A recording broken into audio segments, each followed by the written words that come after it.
Vamos orar.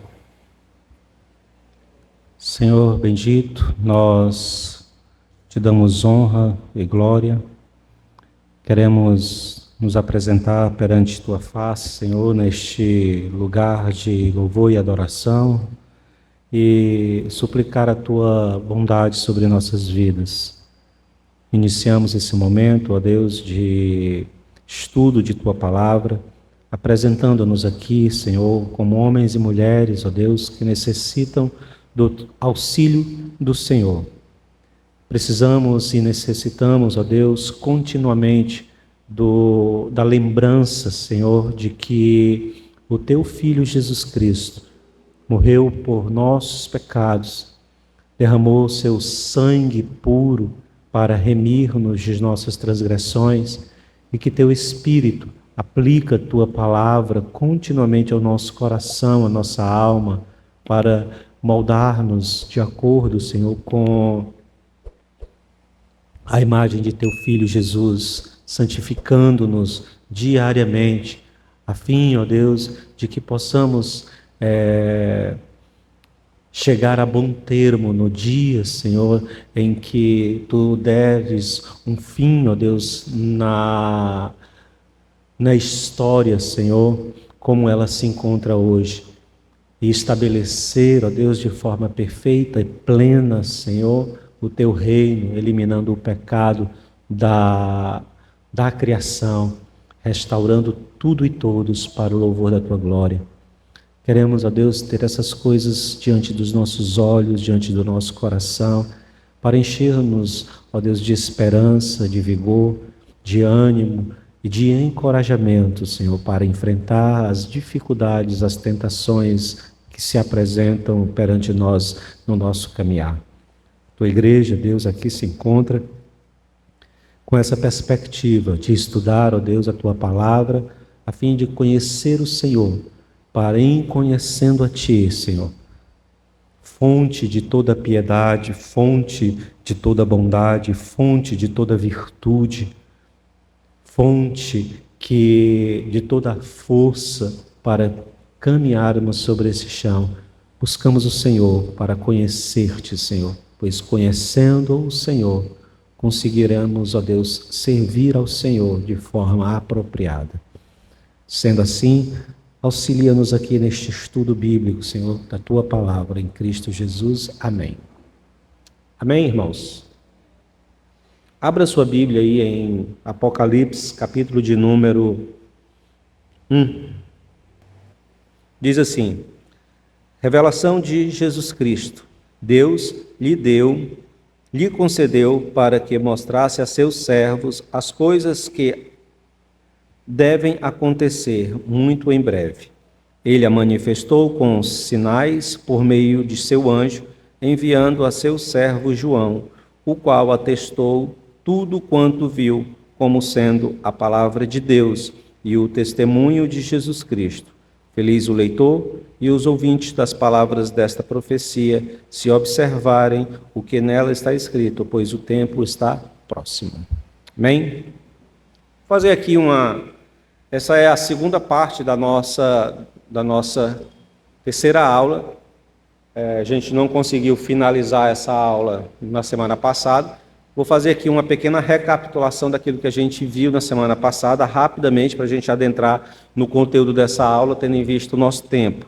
Então, recapitulando aquilo que nós já vimos, primeira coisa que nós aqui conversamos, nós estabelecemos que existe uma coisa, quando nós estamos estudando as Escrituras, quando nós estamos nos deparando com os atos de Deus na criação, uma coisa chamada revelação. A revelação é o ato de Deus se mostrar às suas criaturas. Os homens só têm como ter conhecimento de Deus se Deus, por sua bondade, graça e misericórdia, assim se fizer visto e conhecido aos homens. O homem por si só não tem a mínima condição de ter alguma espécie de consciência ou conhecimento de Deus. Esta revelação, ela é dada da parte de Deus. E essa revelação, além de ser uma revelação que é dada de Deus para os homens, ela vem dos céus para a terra. Essa revelação ela acontece de forma progressiva, ela acontece pedagogicamente, ou seja, ela acontece com princípios que vão sendo estabelecidos até que haja maturidade para se compreender coisas mais densas e assim por diante, até que essa revelação ela chegou no seu ápice, até que ela chegou no seu resplendor. E essa revelação no seu resplendor nós encontramos na imagem de Jesus Cristo, que é a perfeita, a plena imagem de Deus entre os homens. O texto bíblico diz, Paulo vai falar que na plenitude dos tempos, quando todas as coisas estavam prontas e preparadas, Paulo usa essa expressão, plenitude do tempo. Então, nessa plenitude do tempo, Jesus vem, nasce de mulher, sob a lei, identificando esse plano de revelação progressiva que chega no seu ápice em Cristo Jesus. Então, Cristo Jesus ele é o máximo de Deus no que se refere à revelação de nossa redenção, certo? Uma coisa muito importante de se falar é que o aspecto daquilo que Deus nos revela é um aspecto de um conhecimento sobre sua obra de redenção para os homens. Ou seja, tudo que nós precisamos saber sobre a nossa redenção, sobre o nosso relacionamento para com Deus, está expresso nas Escrituras, está expresso na pessoa bendita de nosso Senhor Jesus Cristo, certo? Essa é uma informação muito preciosa, porque muitas pessoas elas buscam um conhecimento das Escrituras, elas buscam respostas científicas na revelação de Deus. E a Bíblia ela não tem interesse algum de fazer revelações ou fazer defesas ou apresentação ou explicação de conteúdos cientificistas ou de conteúdos da ciência. Então, o que a Bíblia ela está preocupada em manifestar e mostrar aos homens? A revelação de Deus para a sua criação, no que se refere às coisas que nós necessitamos para nos relacionar com Deus, ou seja, é a revelação de nossa redenção, ok? Então isso precisa ficar claro, que existe um grupo de pessoas que caminham com esse viés, buscando na revelação de Deus respostas científicas e em alguns momentos acabam forçando, extrapolando os limites do texto bíblico para fazer com que as Escrituras elas apontem e digam aquilo que, ou respondam aquilo que a ciência nos indaga hoje. Amém? Essa não é a nossa preocupação, não é a preocupação das Escrituras. Então, nós firmamos esse conceito, o conceito de revelação progressiva. Segunda coisa que nós definimos na aula passada é que Jesus, como eu acabei de dizer, é o ápice dessa revelação que manifesta, que mostra a redenção dos homens. Aqui vai uma outra observação muito importante se falar.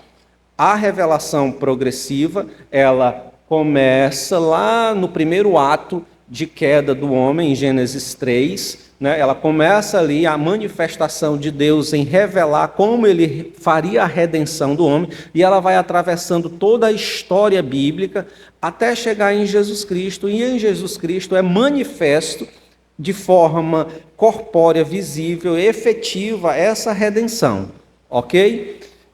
Só que dentro dessa perspectiva, existe ainda um outro conceito que nós precisamos discernir, aprender, ou que é um discernimento, é uma ideia muito cara para nós cristãos, a fim de que entendamos esse processo de redenção. Qual é? É a ideia de que nós fomos salvos ou fomos redimidos aonde? Na pessoa bendita de Cristo, quando ele se apresenta como aquele que é a revelação máxima da redenção dos homens, a revelação máxima de Deus para os homens. Então, nas suas obras, na sua vida, na sua morte, na sua ressurreição, nós fomos redimidos. Amém? Nós estamos no curso da história sendo redimidos, no que diz respeito ao processo de nos livrarmos do poder opressor do pecado, ou seja, a nossa santificação, que é um processo paulatino, ok? Então nós estamos sendo também redimidos e santificados. Foi um ato realizado no passado, concreto, mas que tem seus efeitos na nossa vida, ok? Ao longo da caminhada na história. A igreja, ao longo dos anos, ao longo das gerações, cada um tem experimentado esse processo. E na sua vivência pessoal, experimenta esse processo de santificação por causa do ato de redenção que Cristo fez lá no passado.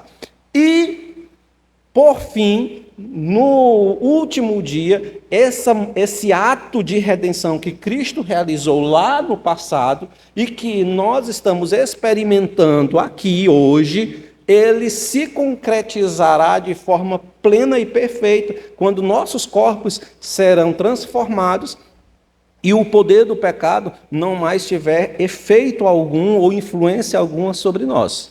Amém? Deu para entender esse esquemazinho? Então isso é muito importante, até para que nós entendamos a proposta de Apocalipse. O livro de Apocalipse é o desenrolar dessa redenção na história. Ou seja, nós aprendemos aqui na semana passada que o livro de Apocalipse, ele se apresenta como um livro de revelação, mas é um livro de revelação não trazendo uma nova revelação ou não ampliando a revelação de nossa redenção, mas desvendando diante dos nossos olhos, nós vamos ver isso aqui um pouquinho mais para baixo, desvendando diante dos nossos olhos, como Jesus Cristo, que em um ato no tempo e no espaço realiza a nossa redenção, né? Com a sua vida, morte e ressurreição, ele realiza a nossa redenção.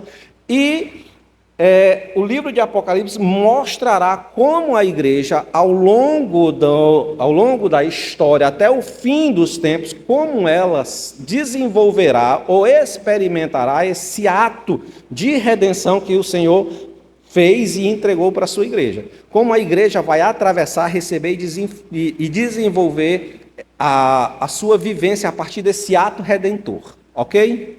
Então, o livro de Apocalipse trata sobre isso.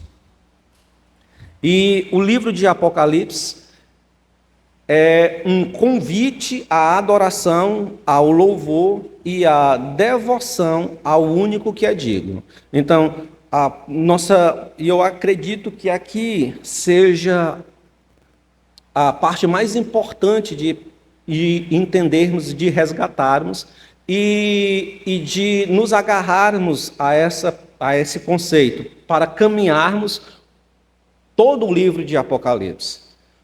O livro de Apocalipse, ele é um chamado para que os cristãos eles tenham uma vida de louvor, de devoção ao único que é digno, que é o nosso Deus. Porque como nós aqui afirmamos, o livro de Apocalipse ele é produzido dentro de uma sociedade do primeiro século, onde os cristãos eles estavam sendo obrigados, oprimidos, opressos, né, forçados a entregar a adoração, o louvor, o culto ao Império Romano, às leis do Império Romano e ao próprio imperador. Então, o grande desafio de um cristão do primeiro século era não reconhecer, ou era lidar com o conflito de ter de viver num império onde exigia culto e adoração, e esse cristão não poderia dar culto e adoração ao império aonde ele estava inserido. Por quê? Porque o seu culto e o seu louvor era direcionado para aquele que o salvou, ou seja, a Cristo Jesus. E aí nós aqui fizemos algumas falas sobre como nós entendemos isso. Às vezes, na nossa caminhada cristã, a gente está um pouco equivocado no que se refere a culto, louvor e adoração. Né? A gente fica pensando que culto, louvor e adoração são aquelas coisas que a gente faz quando a gente vem à igreja. Então eu venho à igreja, eu venho cultuar o nome do Senhor. Então eu venho cantar aqui em cima, tocar um instrumento, ou recitar uma poesia ou fazer qualquer outro serviço ao Senhor, eu estou louvando ao Senhor, eu estou adorando o nome do Senhor. Quando eu estou aí no meio da igreja, na hora do culto, eu adoro aqui, então eu estou adorando o nome do Senhor. E a gente vai reduzindo o conceito de adoração, o conceito de louvor que as Escrituras nos apresentam, a essa expressão histórica nossa de culto nas igrejas. Enquanto as Escrituras, no livro de Apocalipse, nos mostra que o chamado que o Senhor faz à sua igreja é para que eles sejam genuínos adoradores. E dentro desse contexto de adoração, dentro desse contexto de adorador, dentro desse contexto de devoção, a adoração, o louvor e o culto é uma obediência ao Senhor, mesmo quando a sua vida está em risco de morte. Mesmo quando a sua segurança está sob risco. Adorador, louvor, devoção é uma entrega absoluta ao Senhor e uma postura firme para não negociar, de maneira e hipótese alguma, a obediência àquele que é o único, que merece, é o único digno de louvor, de glória e de devoção. Amém? Então, precisamos caminhar o livro de Apocalipse com esse conceito. O conceito de que o livro é um chamado para o verdadeiro louvor, a verdadeira adoração. Amém? Agora, após a gente ter entendido esses conceitos sobre o livro de Apocalipse, nós vamos ver um pouco sobre a estrutura do capítulo 1, que pode ser dividido primeiro dos versos 1 a 3, que é esse trecho que nós acabamos de ler. Esse trecho que nós acabamos de ler, dos versos 1 a 3, ele vai falar sobre a explicação sobre o que é esse livro. O que é que esse livro é? Né? E a quem é que este livro está dado, ou quem é que está dando as informações desse livro. Né? Então, logo nos primeiros versos, de 1 a 3, ele diz do que é que se trata o livro. Ou seja, o livro é um livro sobre uma revelação, mas ele é um livro sobre uma revelação que também tem uma característica profética. Então, logo nos primeiros versos, a gente entende que o livro ele é uma revelação, é algo que o Senhor traz para nos mostrar, e ele diz as coisas que estão para acontecer, mas também ele tem um caráter de profecia. E ele diz quem é que está dando essas informações. Ele usa aqui uma tríade, podemos dizer assim. Se fala que a revelação ela é de Deus, a revelação é dada a Jesus Cristo, e Jesus Cristo entrega essa revelação a João através de um anjo. Certo? Então, basicamente isso. E aí, depois nós vamos ter a quem originalmente é endereçado o livro, que estão nos versos 4 até os versos 8. João vai dizer para quem é que ele está endereçando esses livros. E o texto diz que essa carta ela está sendo endereçada às igrejas que ficam ali naquela região da Ásia Menor, né, que vão receber os nomes. A igreja de Éfeso, a igreja de Esmirna, Laodiceia, ele cita 7 igrejas, e nós vamos aqui trabalhar com elas um pouco mais à frente. Ele cita 7 igrejas, mas não significa dizer que essas 7 igrejas, essa carta ela está restrita apenas a essas 7 igrejas. Essas 7 igrejas elas são representadas dentro do livro como as sedes, podemos dizer assim, das igrejas ou das múltiplas comunidades cristãs que haviam ali naquela região. Uma coisa muito interessante da gente falar já de início é a numerologia dentro do livro de Apocalipse. O livro de Apocalipse ele é recheado de números. E esse número 7 é reconhecido por 100%, podemos dizer assim, dos estudiosos de Apocalipse, que ele representa o número da perfeição de Deus.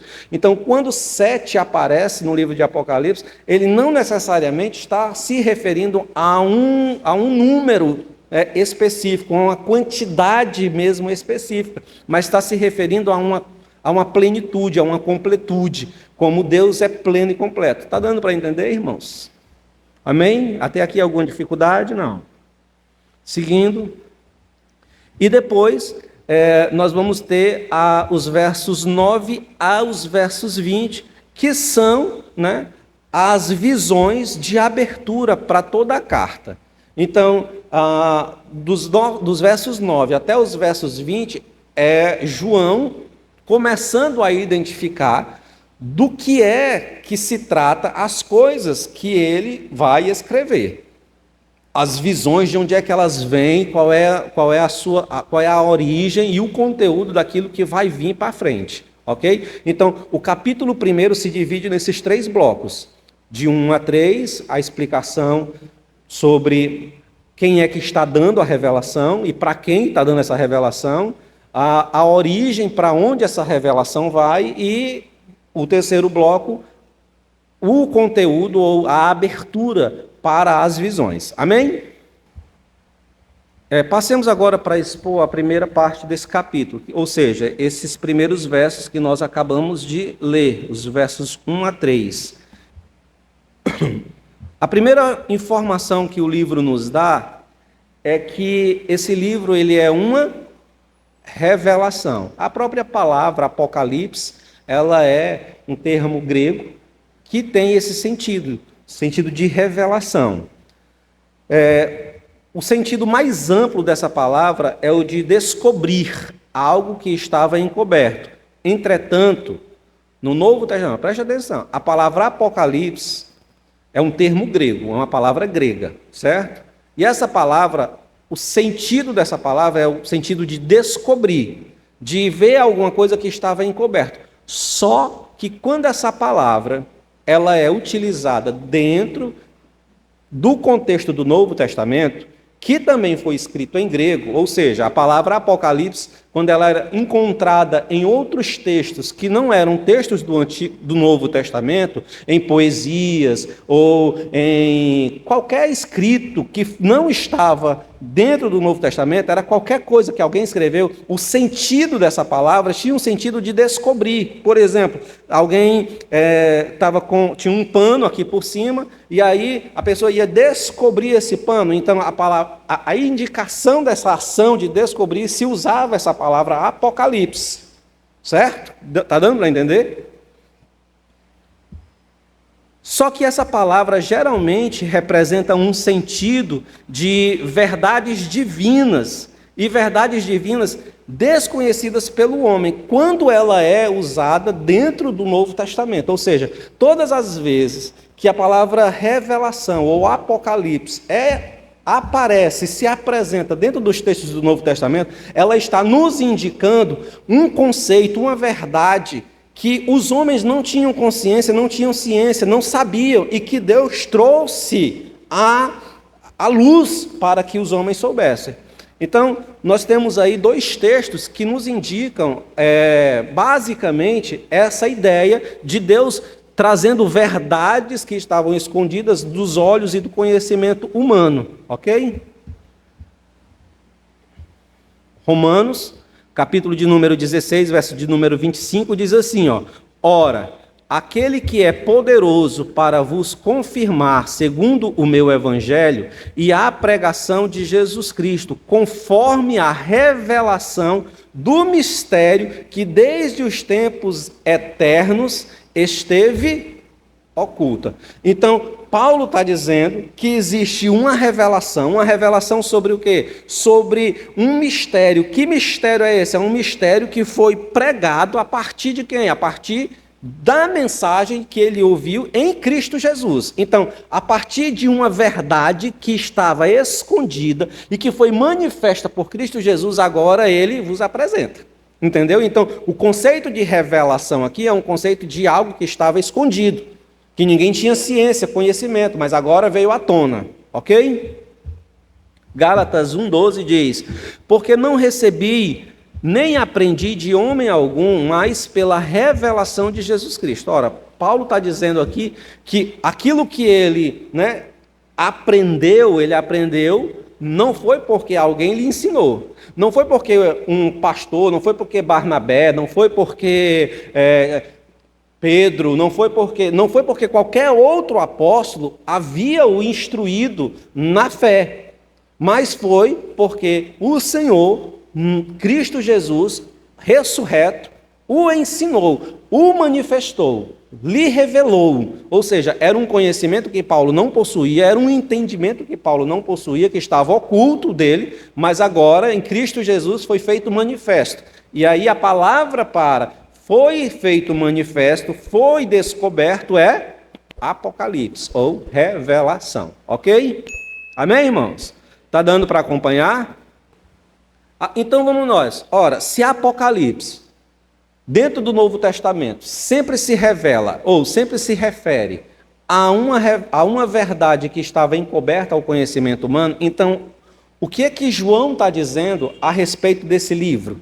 Ele está dizendo, revelação de Jesus Cristo, Deus lhe concedeu para que mostrasse aos seus servos. Ora, se o sentido é de algo que estava encoberto e foi agora desvendado, o que João está querendo dizer é que existe um desenvolvimento, um desenrolar após a vida, morte e ressurreição de Cristo e a sua glorificação. Existe um desenrolar na história da humanidade sobre a morte, sobre a vida, a morte, a ressurreição e a glorificação de Jesus, que ainda está em quê? Ainda está encoberto aos nossos olhos e que está agora sendo revelado, desvendado de nossos olhos, trazido à tona por quem? Por quem é que está trazendo essa revelação? Deus. Amém? Agora, alguém poderia perguntar, né? Qual é a pergunta? Ora, se Cristo é o ápice da revelação, essa revelação de Deus, Jesus não é o ápice? Ele não é a revelação mais clara que se pode ter de Deus e de seu plano de redenção para a humanidade? Ora, então, se Jesus é claramente o ápice da revelação, então por que um livro para falar sobre ou para revelar coisas que aparentemente já estariam completamente reveladas na vida e na obra de Jesus Cristo? Essa pode ser uma pergunta válida. Nós estamos falando que Jesus ele é o ápice da revelação. Ora, se ele é o ápice da revelação, então por que então um livro para mostrar ainda mais revelações? Responder com 3 questionamentos, com 3 respostas. A primeira, com relação ao Novo Testamento, o que está revelado perfeitamente e completamente é todo o Evangelho, ou seja, a boa notícia do plano redentor de Deus. Então, o Evangelho fala de Jesus Cristo, mostrando a obra de redenção de Jesus Cristo através da sua vida, da sua morte e da sua ressurreição. Amém? Esse plano vem sendo revelado desde o primeiro ato de rebelião, lá em Gênesis capítulo 3, verso de número 15. Lembra lá quando o homem cai? E aí Deus diz para a serpente, olha, eu porei inimizade entre você, serpente, e a mulher, entre a sua descendência e entre a descendência da mulher. Então, essa primeira palavra, essa primeira promessa que haveria de vir, tu lhe ferirá o calcanhar e ele te esmagará a cabeça. Essa primeira promessa de Deus, ela refere-se ao ato de redimir a humanidade, de resolver aquele problema que foi causado pelo ato irresponsável do homem de pecar. Ok? Então, a partir dali, a partir da queda, Deus já começa a prover a maneira como ele iria redimir aqueles homens que caíram. Então, e esse plano ele vai se desenrolando, vai no decorrer da história até que se complete na pessoa de Jesus Cristo. Quem pode abrir aí Apocalipse 12, 17? E o dragão irou-se contra a mulher, e foi fazer guerra ao remanescente da sua semente, os que guardam os mandamentos de Deus e têm o testemunho de Jesus Cristo. Pronto. Esse texto aí, lá da frente de Apocalipse, fala sobre uma guerra do dragão. Em um outro texto, nós vamos ver a referência que esse dragão, ele é a antiga serpente. E nesse texto, né, que você tem aí, ele diz que esse dragão, ele vai e faz o quê? Ele faz guerra. Guerra com quem? Guerra com a semente. E aí, a semente de quem? A semente que é aqueles que guardam a palavra de Deus. E aí ele faz a identificação da pessoa de Jesus Cristo. Então, por meio desse texto, a gente consegue ver o desenvolvimento do processo de redenção, que começa com a semente da mulher lá no Éden e vai se desenvolvendo até que venha Jesus Cristo, que também nasce, lembra de Paulo, nascido de mulher sobre a lei, até Jesus Cristo, e aí Jesus Cristo é esse que esmaga a cabeça da serpente e ela lhe pisa o calcanhar, e é esta guerra que está acontecendo com a sua descendência. Então, esses textos aqui é para mostrar-nos esse desenvolvimento do plano de Deus para a nossa redenção, que vem sendo desenvolvido, vem sendo desenrolado, vem sendo apresentado ao longo da história. Amém? Lembra, nós aqui estamos tentando responder o porquê do livro de Apocalipse, tendo em vista que nós já fizemos a afirmação que Jesus Cristo é a plena revelação do Senhor. Então, por que um livro que trate de revelação? Então, nós estamos aqui respondendo. Primeiro, porque o Evangelho fala de Jesus Cristo, que é esse que vem fazer a remissão do povo, mostrar de forma clara essa redenção. Nós estamos aqui mostrando que esse plano de redenção ele se estende ao longo da história, desde Gênesis até Apocalipse. E aí agora, a consumação completa desse plano redentor será realizado em eventos escatológicos que são revelados ao povo de Deus. Olha, irmãos, presta atenção. Lembra que eu disse no começo aquele conceitozinho tríplice de nós fomos salvos em Cristo Jesus pelo ato jurídico de redenção que Jesus oferta a sua vida, aquele ato ali, ele oferta a sua vida ao Senhor e por meio da oferta da sua vida nós somos resgatados da morte, da condenação, livres dessa condenação. Então isso foi um ato feito lá por Cristo Jesus no passado. Esse ato ele se manifesta também nas nossas vidas no presente, ao nos santificar, ao livrar-nos do poder contínuo e diário da força esmagadora do pecado. Mas também se concretizará de forma plena e perfeita nos últimos dias, ou no último dia, no dia do Senhor, quando Ele vier, na realidade, e glorificar os nossos corpos, aonde o nosso corpo glorificado não mais poderá ser manchado pelo pecado, nem pela força do pecado. O pecado perderá completamente o poder sobre nós.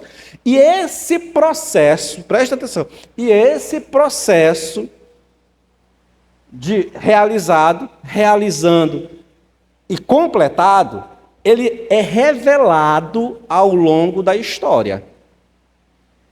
Abra aí Romanos, capítulo de número 1, verso de número 18.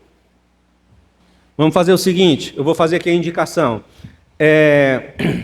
Joaquim abre em Romanos 1, 18, William abre em 2 Tessalonicenses 2, 8 e Salete abre em 1 de Pedro 5, 1.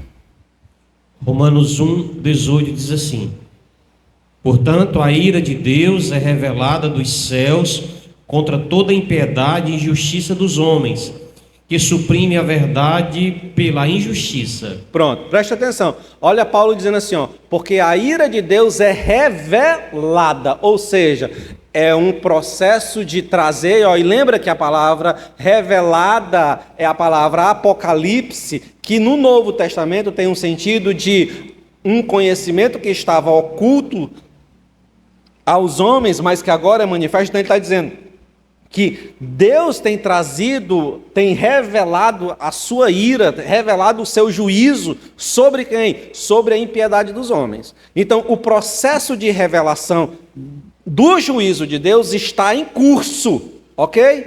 Vamos, Lois, Tessalonicenses. 2 Tessalonicenses 2:8. Então será revelado o perverso, a quem o Senhor Jesus matará com o sopro de sua boca e destruirá pela manifestação de sua vinda. Pronto. Então, claramente não precisa nem explicação o texto de Tessalonicenses. Ele está falando de algo que vai acontecer no final. Uma revelação, ele está mostrando coisas que vão acontecer no final. Ou seja, Romanos está falando de um juízo, e esse juízo acontece quando, irmãos? No final, sim ou não? O texto de Tessalonicenses sobre o Senhor trazendo juízo sobre o homem iníquo que se levantará, acontecerá no final. Essas informações nós temos, elas acontecerão no final. Agora, 1 de Pedro 5:1. Aos presbíteros que estão entre vós, admoesto eu, que sou também presbítero com eles, e testemunha das aflições de Cristo, e participante da glória que se há de revelar. Da glória que se há de revelar. Então, apesar de Cristo ser o ápice da revelação de Deus, essa revelação ela tem sido manifestada ao longo dos textos bíblicos, ou seja, Deus tem trazido ciência ao seu povo sobre o processo de como essa redenção ela se realizará no último dia. Amém, irmãos? Deu para entender? Então, dentro dessa perspectiva, dessa forma, Apocalipse ele não é um remendo na revelação de Deus, nem é uma ampliação da revelação da redenção, mas é um relato sobre o processo histórico pelo qual essa redenção ela será perfeitamente consumada. Assim como em Tessalonicenses fala que conta a história de que vai surgir um iníquo e o Senhor vai com o sopro de sua boca derrotá-lo, Apocalipse também nos mostrará processos históricos, assim como esse fato vai ser um processo histórico, ainda não é apenas uma manifestação do que vai acontecer, mas isso vai acontecer, isso se transformará na história. E o Senhor já está o quê? Trazendo à tona, revelando, mostrando aquilo que ainda vai acontecer. Entendeu? Então, Apocalipse também, dentro dessa perspectiva, é um livro que nos mostra fatos da história que ainda irão acontecer. É o Senhor trazendo à luz conhecimento dessas coisas para a sua igreja. Amém? Irmãos, isso aqui é muito importante a gente entender para que a igreja que está sendo ensinada aqui nesse lugar, ela não caia no erro comum da grande maioria das pessoas que estudam Apocalipse. Qual é o erro comum que as pessoas têm quando vão estudar Apocalipse?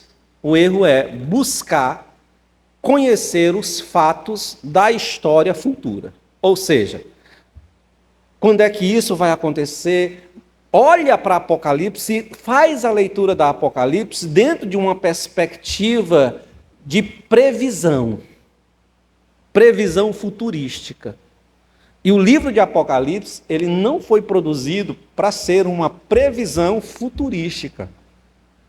Apesar de, dentro da sua estrutura, existir muita indicação de fatos que acontecerão ainda. Mas ele não é um livro para ser lido na perspectiva de que você quer conhecer o futuro. Esses fatos, ou por exemplo, você ficar aguardando um determinado evento na história para dizer, esse evento é o cumprimento dessa profecia, dessa revelação, dessa visão. Não, irmãos. Pelo contrário. Apocalipse é um livro escrito, primeiro, para quê? Para te chamar à adoração. É um livro que foi escrito para te chamar à fidelidade e à devoção a Deus. Conhecendo, presta atenção, irmãos, conhecendo o processo que o Senhor realizará para dar concretude ou para colocar o ponto final da tua redenção, na minha redenção, na redenção de sua criação. Então eu tenho que olhar e ler Apocalipse não na ideia de encontrar previsões futurísticas. Para dizer, está chegando o fim. Não, eu tenho que ler Apocalipse na perspectiva de encontrar nos fatos que são desenvolvidos, nos símbolos que me são apresentados em Apocalipse, nas imagens que me são apresentadas em Apocalipse, um chamado para a devoção, para a adoração e para compreender como o Senhor está realizando a minha redenção, a minha salvação. Amém? A segunda palavra que vem logo após da palavra revelação, e aí aqui a gente já entendeu que revelação em Apocalipse é o desvendar deste processo que o Senhor tem estabelecido da nossa redenção. A segunda palavra que aparece em Apocalipse, logo aqui, é revelação de Jesus Cristo. Revelação de Jesus Cristo. Ou seja, revelação de Jesus Cristo. E essa expressão ela possui de forma simples dois entendimentos básicos. Vamos ver quais são esses dois entendimentos básicos que essa palavra quer dizer, revelação de Jesus Cristo. Bem, o conteúdo da revelação é o próprio Jesus, ele é o sujeito da revelação. A revelação é sobre ele. A revelação tem seu objeto na exposição de seu ser, ação e vontade. Nesse caso, a revelação ela tem sentido de conteúdo. Ou seja, a revelação que João está vendo e depois escrevendo é Jesus Cristo. Ou seja, o conteúdo das visões, o conteúdo da revelação, os símbolos que ali se encontram e que João vê e que depois João escreve, é sobre Jesus, sobre a obra de Cristo, sobre os atos de Cristo. Então, quando eu digo assim, revelação de Jesus Cristo, ou seja, o conteúdo da minha revelação, o conteúdo dessa revelação é as obras e os atos de Cristo. Então, esse é o primeiro entendimento. Quando João está dizendo, essa revelação é uma revelação de Jesus Cristo. Ou seja, eu estou aqui para falar sobre as obras de Jesus.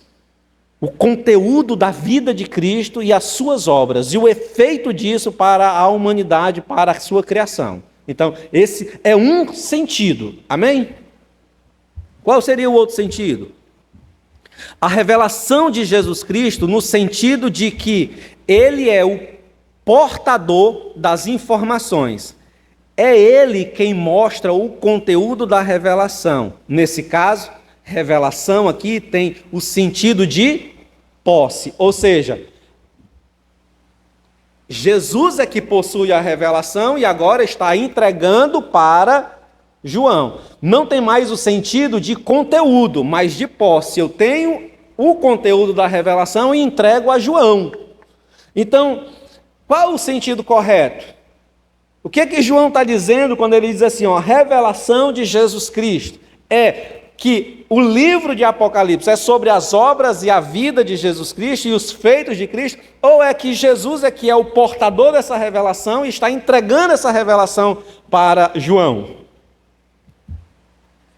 Bom, as duas ideias elas são bem reconhecidas com o sentido do texto, como sendo o sentido do texto. Ou seja, a revelação do livro que João está escrevendo é tanto sobre Jesus e seus atos redentores. Lembra que nós falamos que o livro de Apocalipse aponta, demonstra, revela para mim e para você o desenrolar na história da redenção que o Senhor nos prometeu, nos deu e realizou por nós?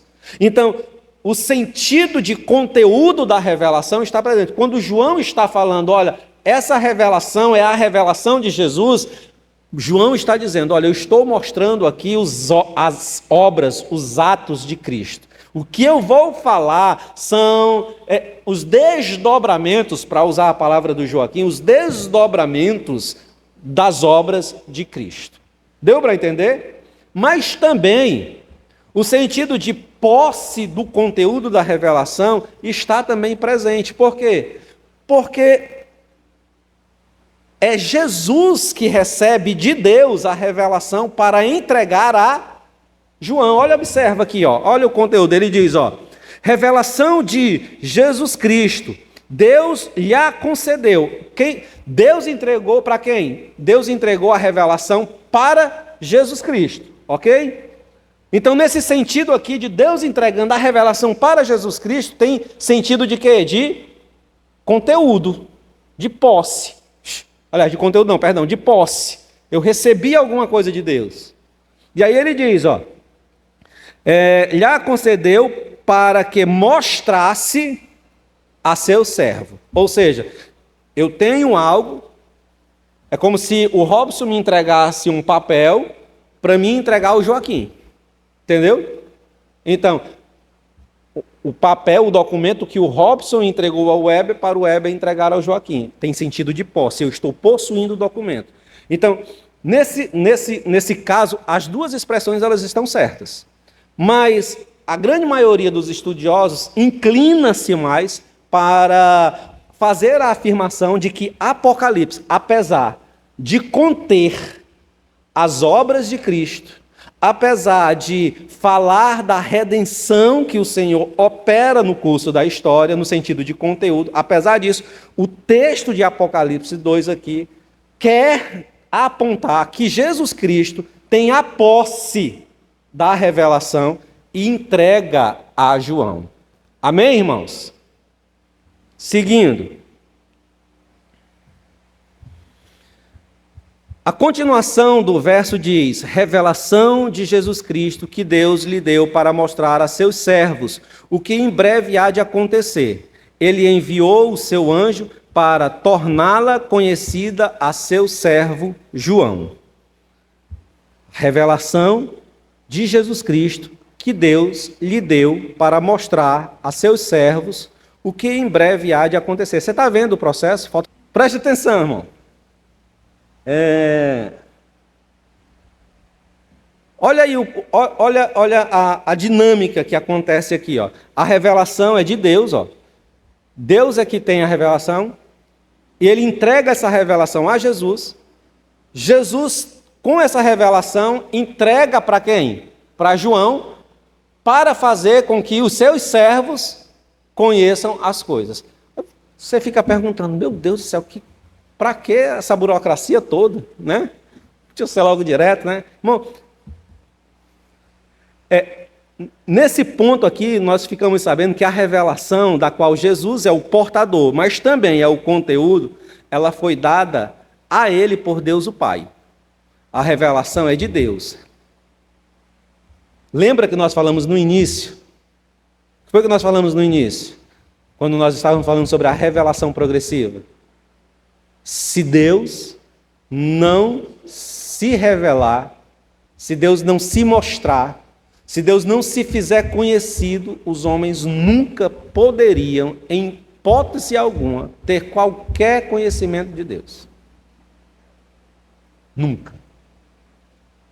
E ao receber a revelação, no sentido aqui de conteúdo, ou seja, que Jesus recebeu a revelação, recebeu no sentido de conteúdo, ao receber, ele passa essa revelação para quem? Para o anjo, para o anjo mostrar para João.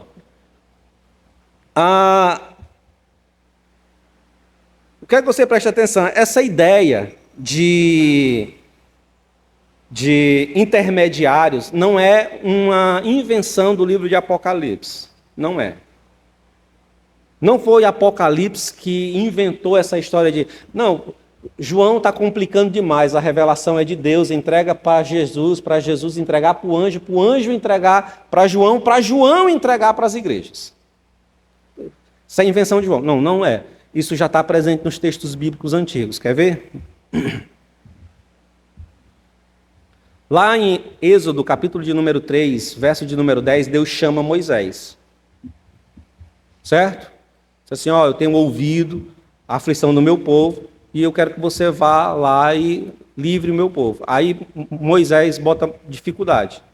Ah, eu sou pesado de língua, não sei falar, tal, tal e tal. Tem todo um processo. Quando você lê o capítulo 4, do verso 10 até o verso 17, você vê que Deus estabelece Arão como porta-voz de Moisés. E o texto é interessante porque Deus diz assim, ó: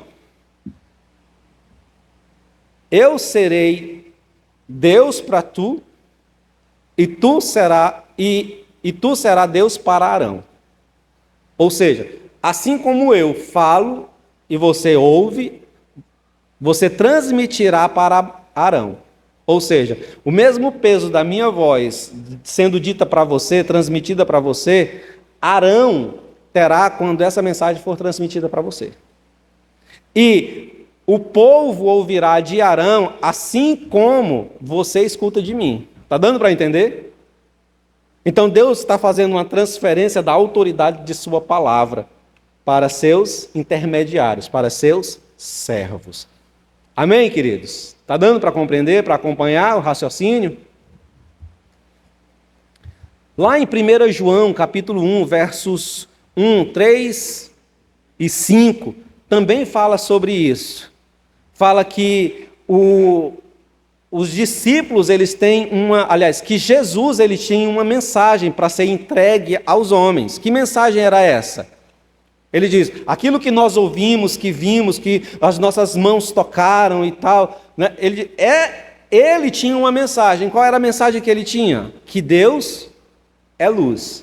E aí ele diz, e essa mensagem nós recebemos e entregamos para vocês. Para quê? Para que vocês tenham comunhão comigo, com o Pai e com o Filho. Ou seja, Jesus tinha uma mensagem. Ele recebeu essa mensagem de quem? Do Pai. Ele recebe a mensagem do Pai para mostrar aos homens, entrega essa mensagem aos discípulos, e os discípulos entregam essa mensagem para nós, a fim de que nós tenhamos comunhão com os discípulos e com o Pai, com o Filho e com o Espírito. Amém? Então, o conceito de por que o Senhor fez isso? Lá na glória a gente pergunta, por que o Senhor usou intermediários no processo para manifestar a sua palavra. Amém? O segundo verso diz assim, ó: dá testemunho de tudo o que viu, isto é, a palavra de Deus e o testemunho de Jesus Cristo. Esse é o verso de número 2. João está nesse verso indicando que as visões que ele tem recebido de Jesus Cristo ressurreto é o testemunho do próprio Cristo de que essas visões que serão escritas em um livro e enviadas à igreja é a palavra de Deus. Olha, irmãos, o que João está escrevendo, ou o que João viu e depois escreveu, isso é a palavra de Deus. E isso é o testemunho de Cristo Jesus. Então, a palavra que testemunho, ela tem aqui sentido variado. Ou seja, sentido variado no sentido de que é o testemunho de Jesus, é Jesus dando o testemunho de que as visões, validando que as visões é palavra de Deus. É testemunho de Deus porque é testemunho de Jesus Cristo porque é a respeito da vida de Cristo, do testemunho de seu viver, de seu proceder, de sua morte, de suas obras. Então é testemunho de Jesus Cristo. E é testemunho no sentido de que João, que está ali, está recebendo a palavra que vem de Cristo Jesus para ser entregue a outro. Então é um testemunho, é uma palavra dada.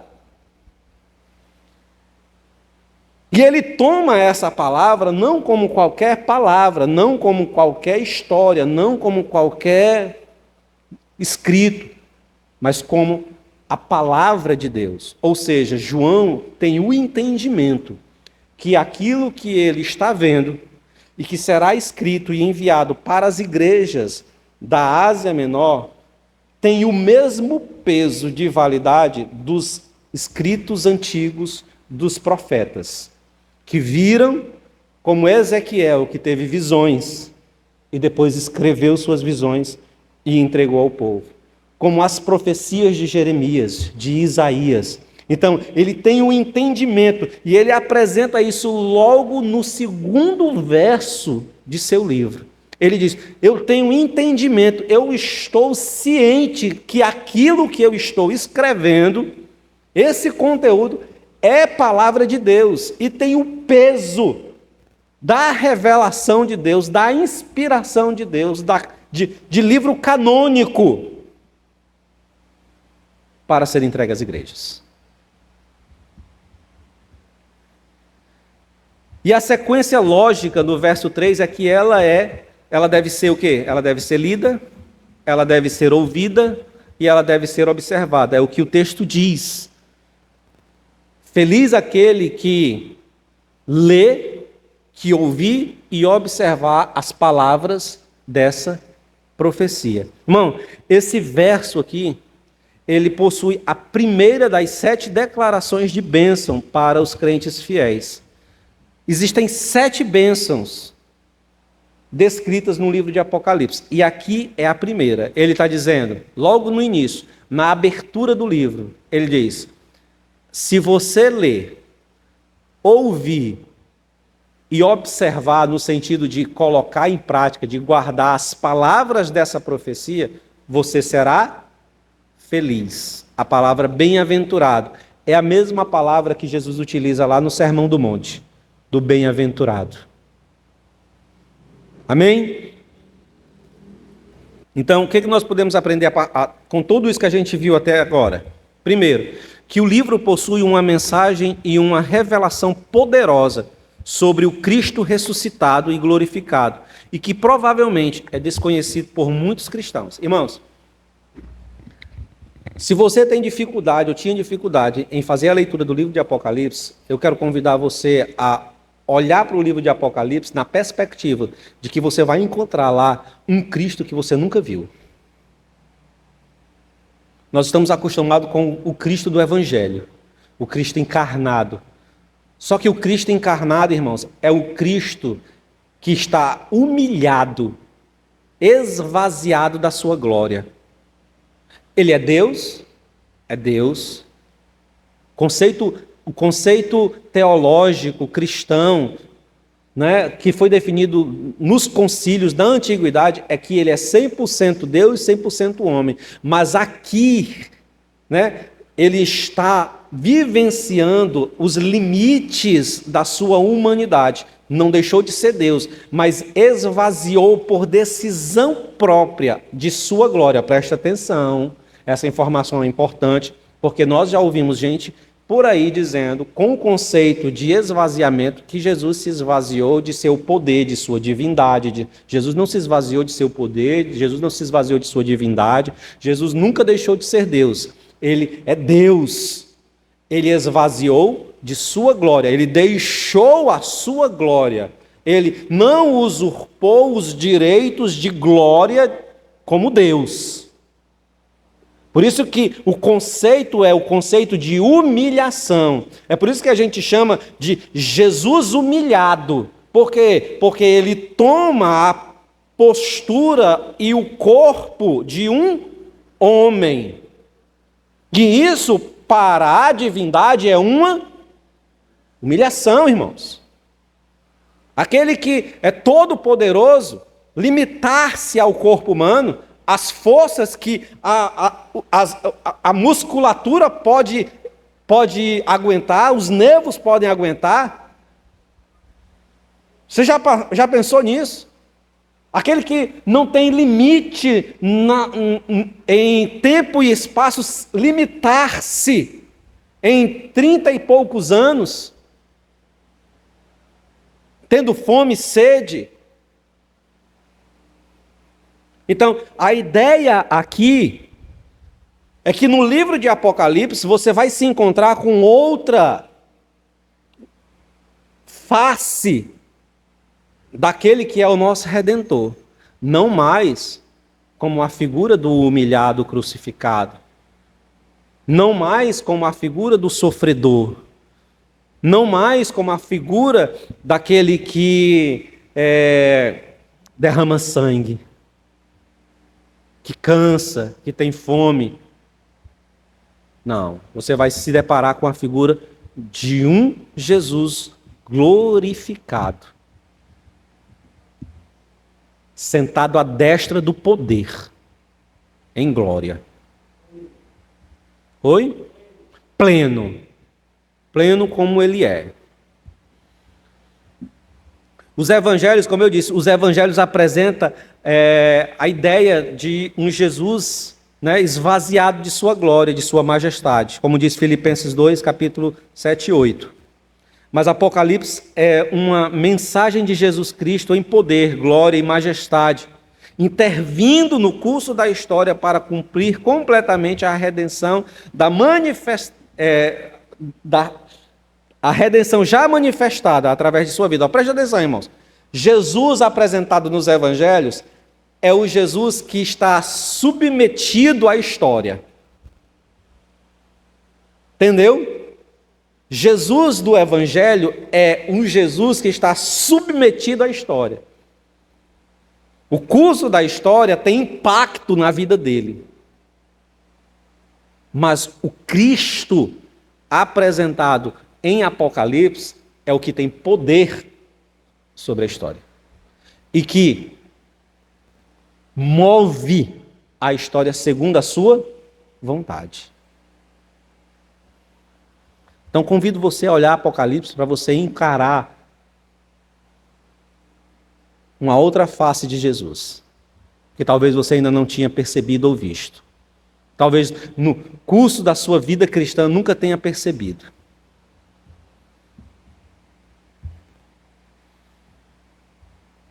Segundo, podemos aprender ou reforçar o entendimento de que a revelação é um ato divino em direção à sua criação. A revelação é de Deus e Ele a entregou a seu Santo Filho para fazer conhecidos os seus santos planos. Irmãos, Amós capítulo 3, verso 7 diz que o Senhor, Ele não realizará os seus feitos sem antes comunicar estes feitos aos seus santos profetas. A palavra de Deus é essa palavra que nos traz conhecimento de coisas que estavam escondidas, daquilo que nós não tínhamos ciência, e o Senhor traz a ciência aos seus santos.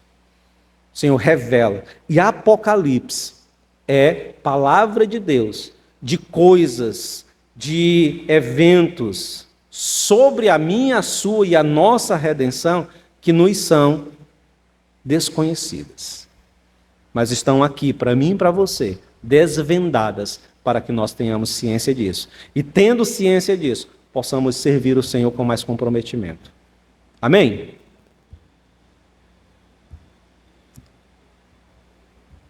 Terceiro, que Apocalipse é a palavra de Deus digna de ser lida, ouvida e observada, como está escrito nos versos 2 a 3.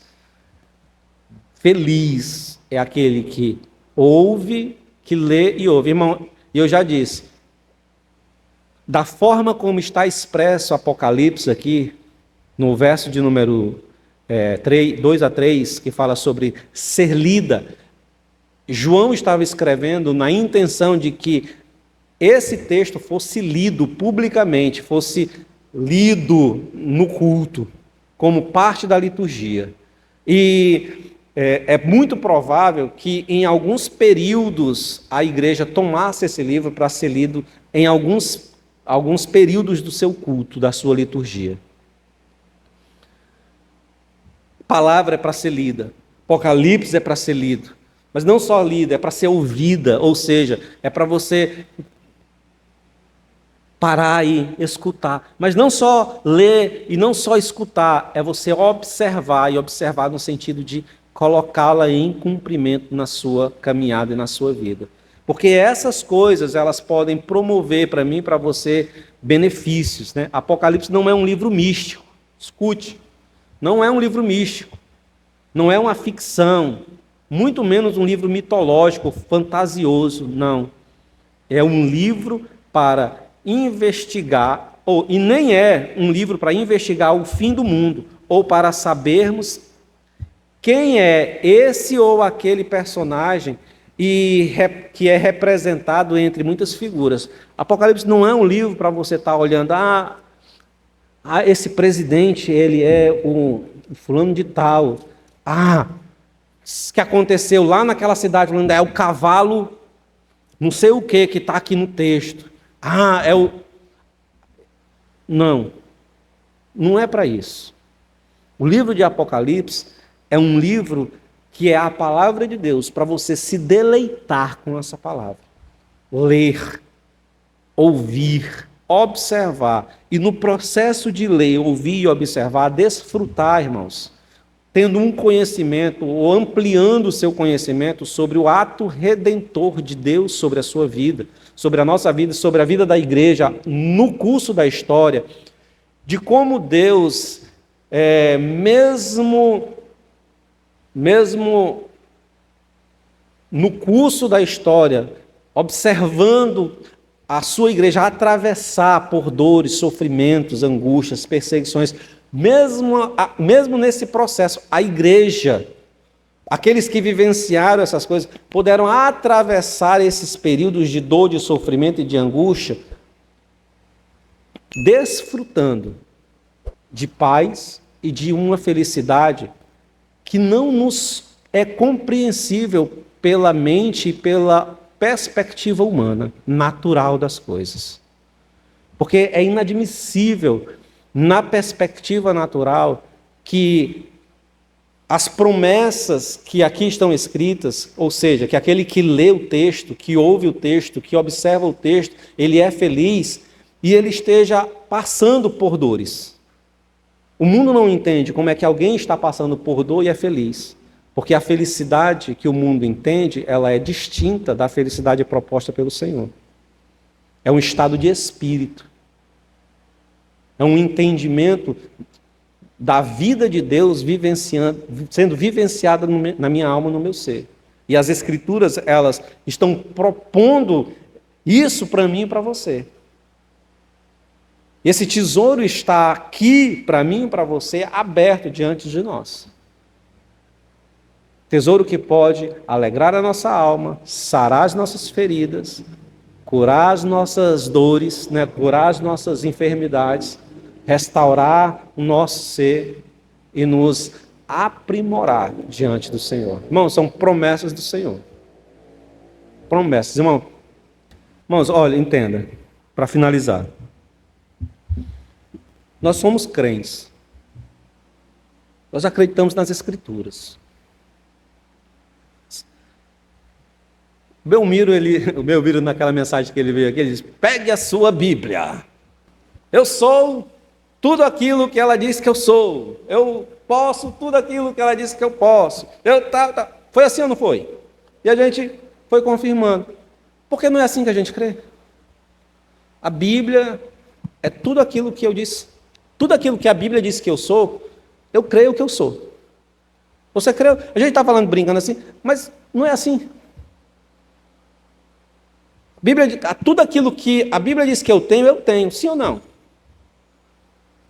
Então, irmãos, por que a gente está fazendo isso apenas como um teatro? Apenas como um teatro. Porque quando a porca aperta, a gente larga da arrudia, né? Quando o negócio fica pesado, a gente não aguenta, solta. E a gente volta para a configuração antiga. Irmão, preste atenção, você foi reconfigurado. Reconfigurado com o quê? Reconfigurado com os padrões do Evangelho, aonde você é aquilo que a Bíblia diz que você é. Então, se você lê as palavras dessa profecia, se você ouve as palavras dessa profecia, se você observa as palavras dessa profecia, então você tem que sim desenvolver, existe aí em você uma felicidade, que é uma felicidade que supera as dificuldades desse mundo, que supera as angústias, as dores, supera isso. Como é que você vai encontrar isso? Eu não sei. Bota seu joelho no chão e começa a indagar o Senhor. Deus, por que eu não estou vivendo isso que a tua palavra diz que eu estou vivendo? Porque a tua palavra é a verdade. É o que eu estou começando a fazer, irmãos. Não é que eu estou querendo colocar o Senhor na parede. Nem posso fazer isso. Mas não é para viver de acordo com a Bíblia? Então, algumas coisas aqui na minha história vão ter que começar a ter outro rumo. Algumas coisas da minha vida vão começar a ter outro rumo. Porque ou a gente parte para viver a Bíblia, as Escrituras e aquilo que ela aponta para nós que a gente deve ser, ou então, irmão, vamos procurar uma lavagem de roupa para fazer. Amém? Fica de pé. Chamar o Joaquim para orar por nós. Vamos orar. Ó Deus, nós louvamos o Teu nome, agradecemos ao Senhor, o Deus das nossas vidas, que tem nos abençoado com todas as bênçãos espirituais nas regiões celestiais em Cristo Jesus, o Deus poderoso que nos criou conforme a sua imagem, conforme a semelhança, o Deus que tem sustentado as nossas vidas, e cremos que o mesmo Deus que tem nos sustentado é o Deus que tomará de volta as nossas vidas para si.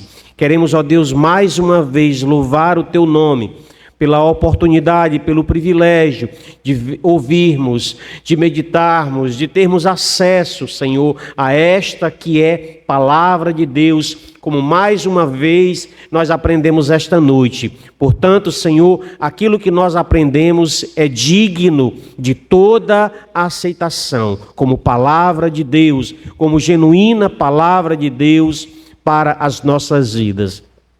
Agora, Senhor, nós te pedimos, despede-nos em paz para os nossos lares, nos ajuda mais uma vez, ó Deus, a entender que é preciso ler, ó Deus, meditar e praticar esta palavra.